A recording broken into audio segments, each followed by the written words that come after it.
Fried Chicken KFC. With the news at this time, I'm Dennis Chabrol. Good evening. First, the highlights. ExxonMobil says it has sufficient assets locally to finance an oil spill recovery process in Guyana. The Health Ministry is preparing to tackle reasons why thousands of persons do not want to be vaccinated against the coronavirus, COVID-19.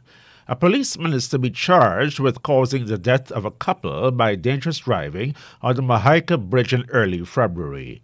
In the region, the Trinidad and Tobago government has mounted an inquiry into the sucking of several divers into a pipeline and are now presumed dead.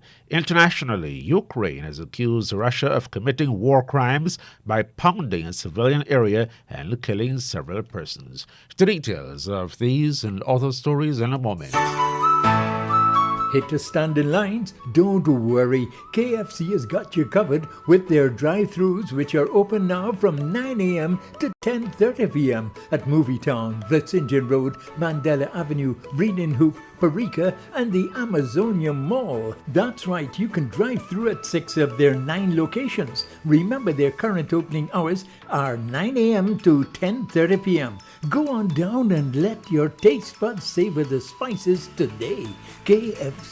It's finger-licking good. And now the news in detail. ExxonMobil is assuring Guyanese that it has sufficient insurance and assets should there be an oil spill.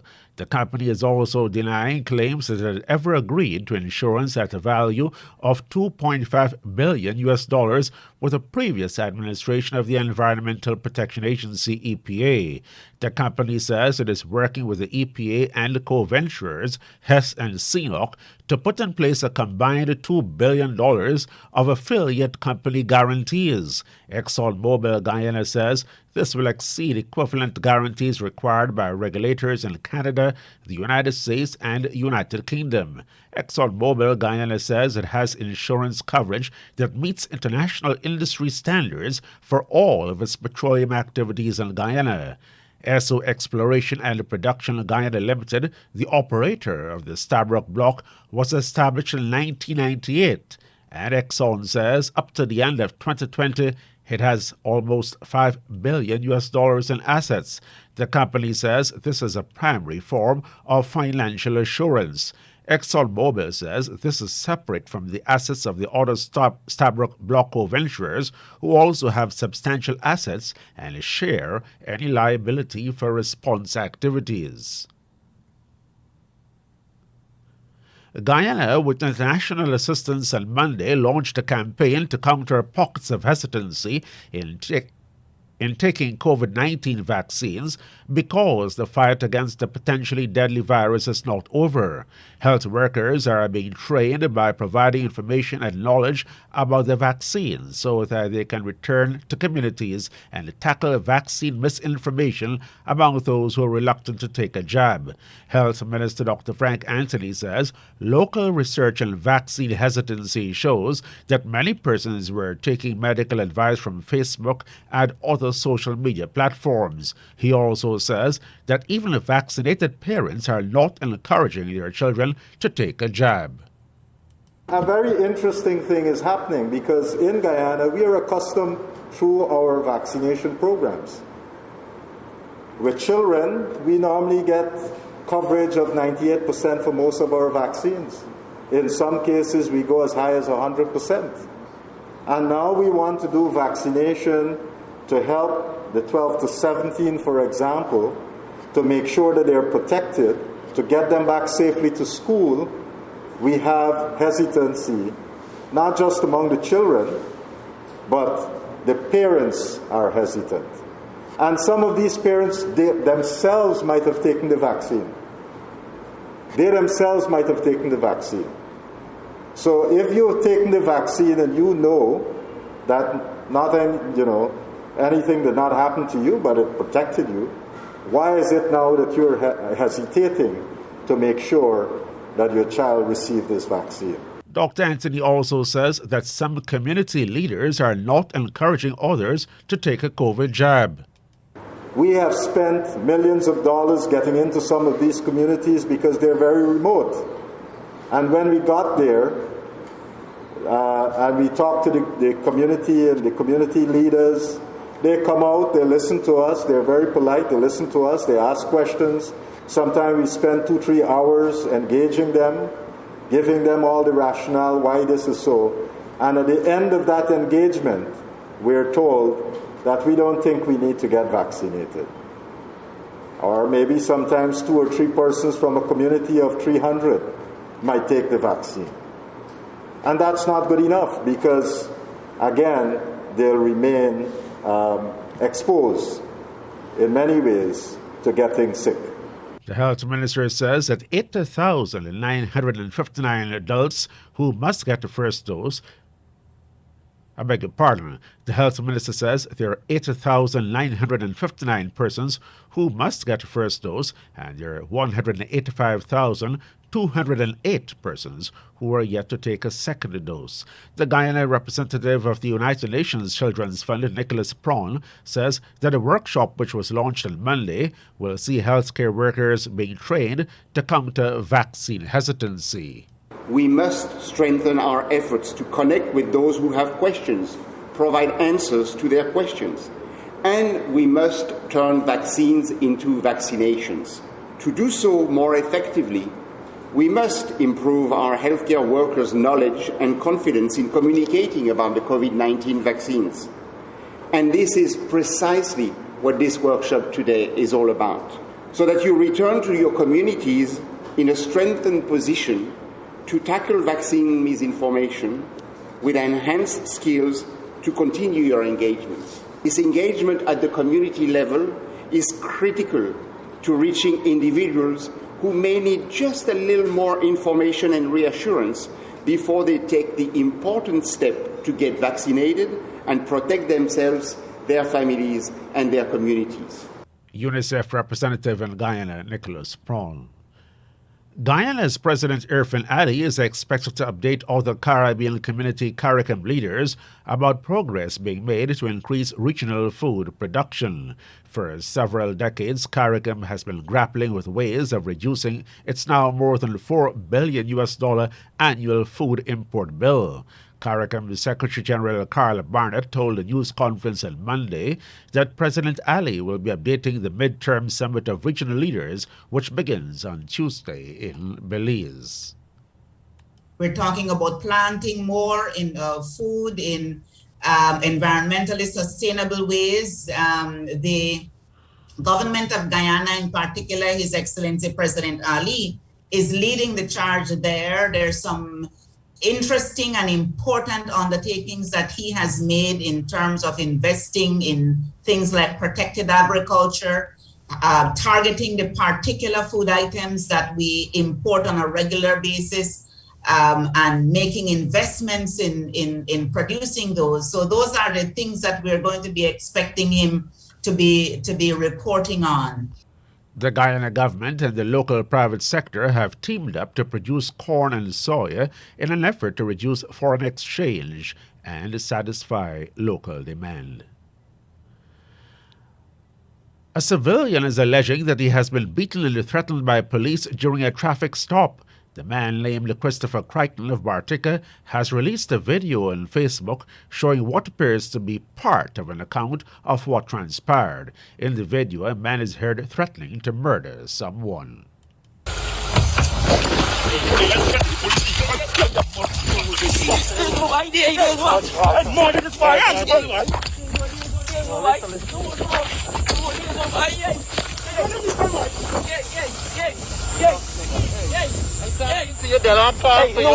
No, but you can't want to do me though. No. Hey, no. Listen to me. Hey, humble, I could apply, buddy, but you can't want to knock me. Listen to me. Hey, I say, hey, what you telling me, boy? No, I'm Sergeant, no. I just keep in the lose me now, buddy, hey. Lose me. No, you can't. Listen to me, Sergeant. You got problem. You got problem thinking with the police? The Guyana Police Force says its Office of Professional Responsibility is investigating the allegations posted on social media against police station at Bartica. Mr. Crichton alleges that the traffic police assaulted and used threatening language towards him during a traffic stop. Police say that he was stopped on February 26 on 3rd Avenue, Bartica, and requested to produce his driver's license and the documents for the motorcycle that he was driving. According to police, Mr. Crichton had none of the documents requested by the police in his possession at the time and also refused to take a breathalyzer test. As a result, Christopher Crichton was arrested and taken to the Bartica police station. Police say he was subsequently released and placed on self-bail, and his motorcycle returned to him the very day. The documents, according to the police force, that had been requested were brought to the station while he was in custody. Crichton returned to the Bartica police station on Monday morning and reported that he had been assaulted and verbally threatened by the police during the incident. He was escorted to the Bartica hospital to be medically examined, and a statement was taken from him. The Director of Public Prosecutions, DPP, has recommended that the policeman be charged with causing the death of a man and his girlfriend by dangerous driving. The horrific accident occurred during a high-speed chase that ended at the Mahaika Bridge when the police pickup slammed into the car and rammed it into a truck that was behind. Those who perished were Christopher Bagmandat and Sharida Persaud. The DPP has ordered Constable Lawrence Carmichael to be charged indictably, which means that a magistrate will conduct a preliminary inquiry to determine if there is sufficient evidence for him to face trial by a High Court judge and a jury. The decision to institute the charge against Constable Carmichael, according to the DPP chambers, was based on statements contained in the police file. The DPP has also recommended that further investigations be conducted before the charge is instituted. A technician has been electrocuted while conducting maintenance works in Emilia's Ward, Linden. That is 19-year-old Anthony Monroe, an internet technician who was employed by Relink Wireless Internet Service. Police say that he was tasked with the maintenance of internet service, and he and a colleague were erecting an almost 40-foot-tall metal pole. However, the pole accidentally touched nearby electrical wires, causing both of them to be shocked. Monroe was immediately picked up by his colleague, Mr. Ryland Sandy, and rushed to the Linden Hospital complex, where Monroe was pronounced dead on arrival by Dr. Datson. The body was examined, and no marks of violence were seen. Turning to news now from the Caribbean, the 24 Jamaican students who on Sunday journeyed to a border crossing in Ukraine to get to Poland are now on the other side. Jamaica's Minister of Foreign Affairs, Kamina Johnson-Smith, provided an update via social media platform Twitter just before midnight on Sunday. The minister says the students have finally crossed into Poland and are now comfortably on their way to Krakow. The official says they were met by friends of Jamaica and their immediate needs addressed. The students had arrived at the designated border checkpoint a few hours earlier after having to proceed by foot when the bus on which they were journeyed from Lviv in Ukraine, which is relatively near to the border, came upon roadblocks. The minister, in her post to social media platform Twitter, thanked everyone for their prayers. An independent 5-person committee of energy sector experts will probe the weekend's tragic presumed death of 4 divers trapped in an undersea pipeline at Pointe-à-Pierre, Trinidad. Energy Minister Stuart Young appealed to the public not to speculate and so risk adding to the burden of families. Instead, he says, the investigation should be allowed to proceed. This investigation will be charged with the responsibility of going in, analyzing what plans were put in place before the job started, what was taking place during this unfortunate and tragic accident, what took place thereafter, an assessment, an analysis, a critique of what took place at all levels. Importantly, recommendations, identifications of any gaps that may have existed along the way. Fellow citizens, at this stage, respectfully, it is not for any of us to be playing judge and jury on anyone.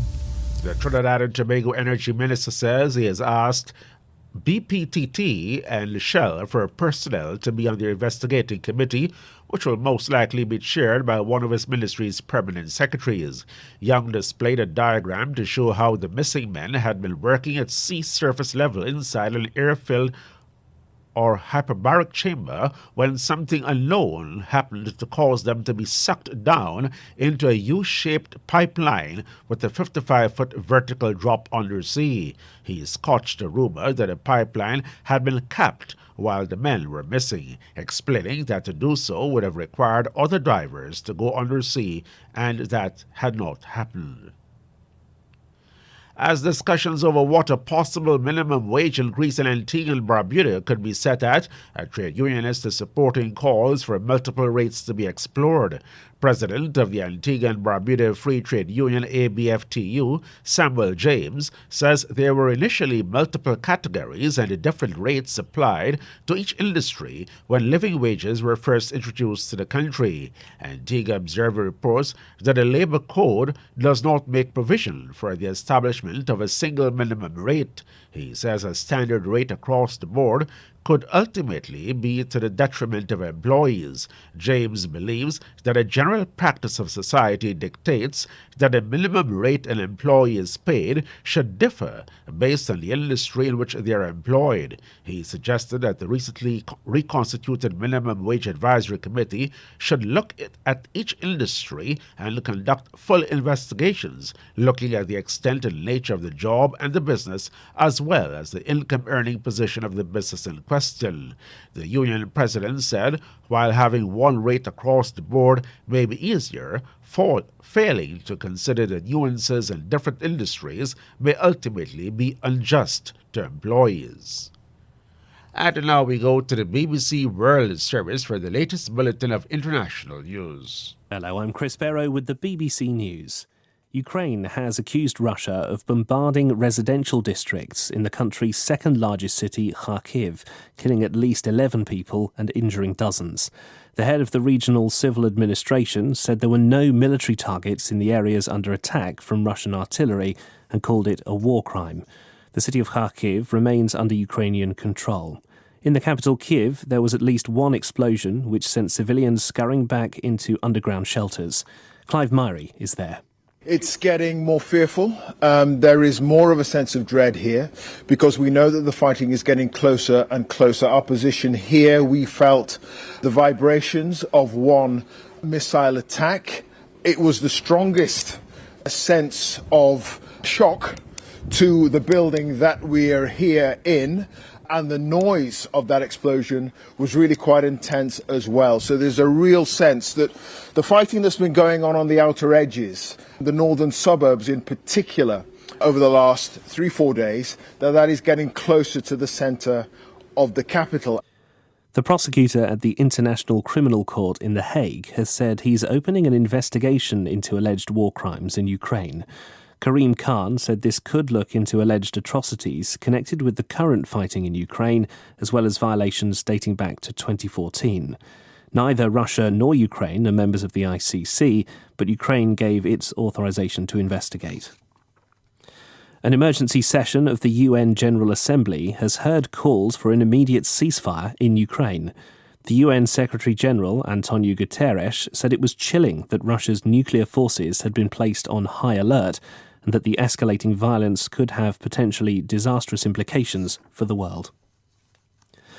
Turkey says it's implementing the terms of an international agreement that allow it to restrict warships passing through Turkish waters, linking the Black Sea with the Mediterranean. Turkey's Foreign Minister Mevlut Çavuşoğlu said his country had told both Russia and Ukraine that it's applying the Montreux Convention to the narrow Bosphorus and Dardanelles Strait off the coast of Istanbul. Earlier, President Recep Tayyip Erdogan, who has close ties with Vladimir Putin, said he did not agree with Russia's invasion of Ukraine. We are determined to use the authority given to us by the Montreux Convention regarding the marine traffic in straits to prevent escalation of the crisis. We are in favor of respecting Ukraine's sovereignty, political unity and territorial integrity. We see Russia's attack on Ukraine as unacceptable. We will not compromise our interests, But we will not neglect regional and global balance either. Therefore, we will not abandon either Ukraine nor Russia. World news from the BBC.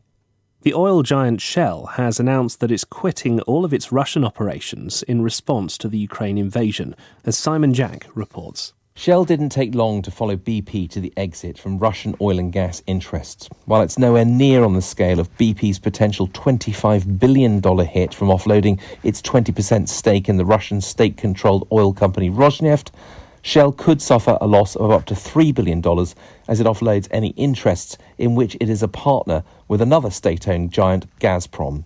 As with BP, it's unclear how or to whom these businesses will be sold and whether they are now worth anything. This will not be the last global company to bring decades-long Russian collaborations to a financially damaging end. Russia's rapidly acquired pariah status is prompting a reckoning for company boardrooms around the world. President Putin has given a long list of Russian conditions for resolving the crisis in a phone call with his French counterpart. Mr. Putin told Mr. Macron there could only be peace if Ukraine was demilitarized and established as a neutral country, and the world recognized Crimea as Russian. Mr. Macron urged him to stop his assault on Ukraine. All of Russia's national and club football teams have been suspended from international competition. FIFA and UEFA, football's world and European governing bodies, announced the ban to punish Russia for its invasion of Ukraine. With the latest for us, here's Dan Rowan. It also applies to the Russian women's national team. It applies to a club like Spartak Moscow in the Europa League. This is the strongest move yet taken by the international football community. It comes after the IOC had also recommended that this applied to all sports, global sport. And so Russia is rapidly being reduced to the status of international sporting pariah. BBC News. That's the news for the moment. KFC delivery is now available from the Amazonia location for shore-based Little Diamond residents. Call 632-0533, 632-0533, 6080162, 6080162, or 503-3591, 503-3591. That's KFC's delivery service from the Amazonia location. KFC. It's finger-licking good. Now to end the news, a recap of the highlights. ExxonMobil says it has sufficient assets locally to finance an oil spill recovery in the country. The health ministry is preparing to tackle reasons why thousands of persons do not want to be vaccinated against the coronavirus COVID-19. A policeman is to be charged with causing the death of a couple by dangerous driving on the Mahaica Bridge in early February.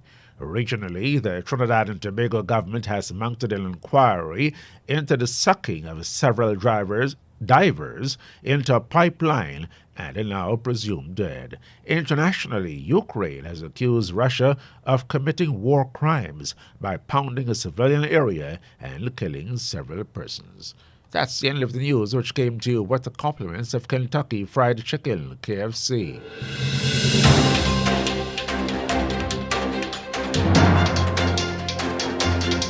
This has been the news, compiled in the News Talk Radio newsroom. For ongoing updates, visit demerarawaves.com, and you can check facebook.com/demwaves and twitter.com/demwaves.